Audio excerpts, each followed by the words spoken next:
En aquel tiempo dijo Jesús a los fariseos: Yo me voy y me buscaréis, y moriréis por vuestro pecado.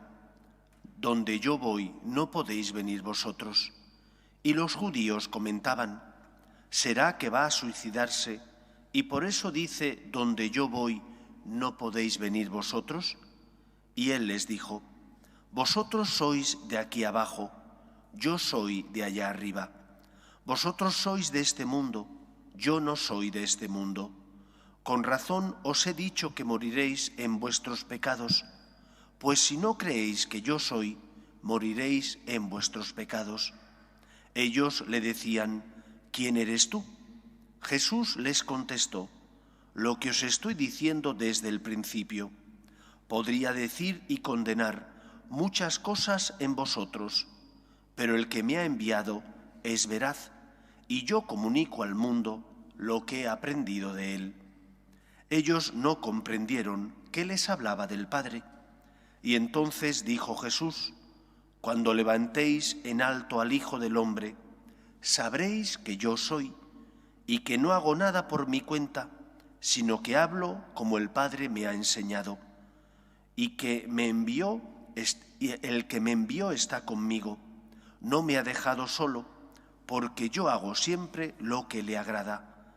Cuando les exponía esto, muchos creyeron en él. Palabra del Señor. La primera lectura nos recordaba el pasaje en el que, como con tanta frecuencia ocurrió, el pueblo reta a Yahvé. No se fía de las promesas que Yahvé ha realizado y tampoco recuerda los momentos de luz, es decir, cómo el pueblo de Israel, que vivía en la esclavitud en Egipto, fue liberado de esa esclavitud por la mano poderosa de Yahvé, del Todopoderoso, que envió a Moisés como intermediario suyo. A lo largo de 40 años el pueblo camina por el desierto para purificar sus pecados. Y al final el pueblo, o los herederos de aquellos que salieron de la esclavitud en Egipto, entrarán en el país prometido.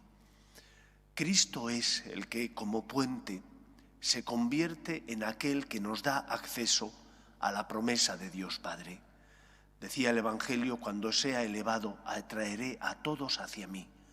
De igual manera que Moisés elevó el estandarte y los que eran mordidos por la serpiente quedaban sanos cuando miraban ese estandarte, lo mismo ocurre con Cristo.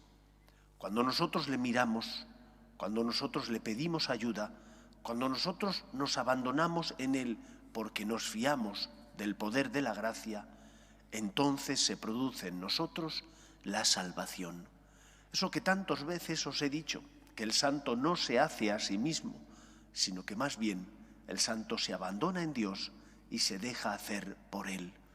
Nosotros sabemos que es la gracia de Dios la que transforma nuestra vida y que es el Señor el que con su poder hace que nuestro corazón luche por evitar aquello que le esclaviza.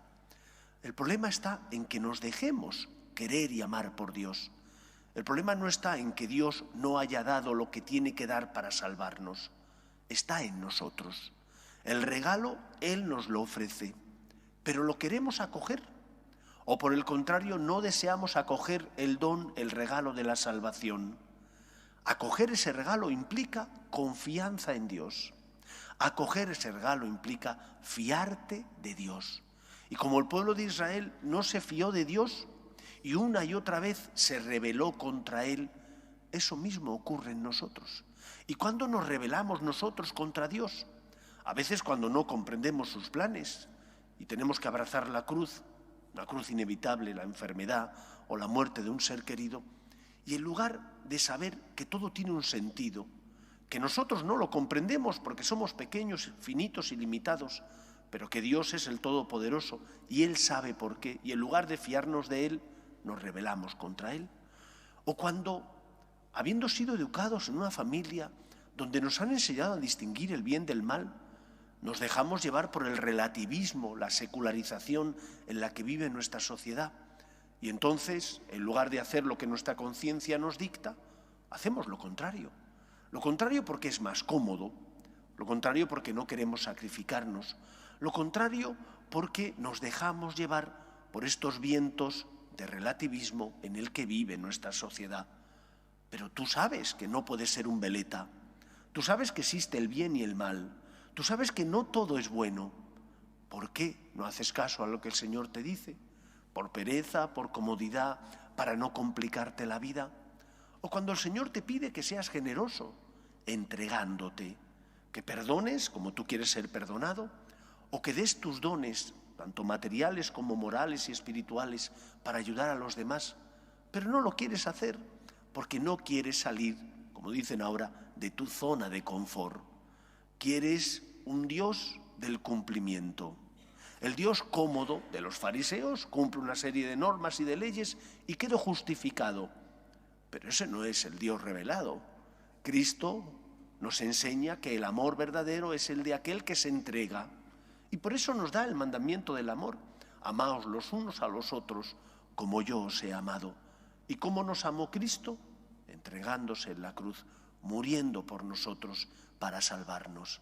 Él es el camino, la verdad y la vida.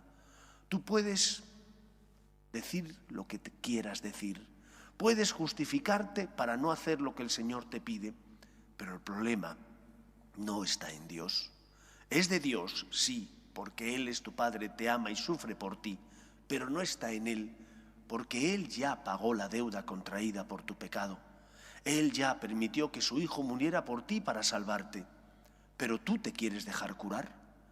¿Qué más puede hacer Dios por ti? Cree en la misericordia, ten confianza en Él. ¿Has caído? No tengas miedo. A Dios no le espanta tu pecado. Le duele tu tibieza, le duele que no te fíes de Él, le duele que una y otra vez pienses que eres tú el que tienes que lograr la santidad, la salvación, y no es así. El santo no se hace a sí mismo, más bien se deja hacer por Dios. Pues que con confianza miremos al Señor, pidiendo misericordia, pidiendo su auxilio, pidiendo su ayuda. Que sea así en nuestra vida. Nos ponemos en pie.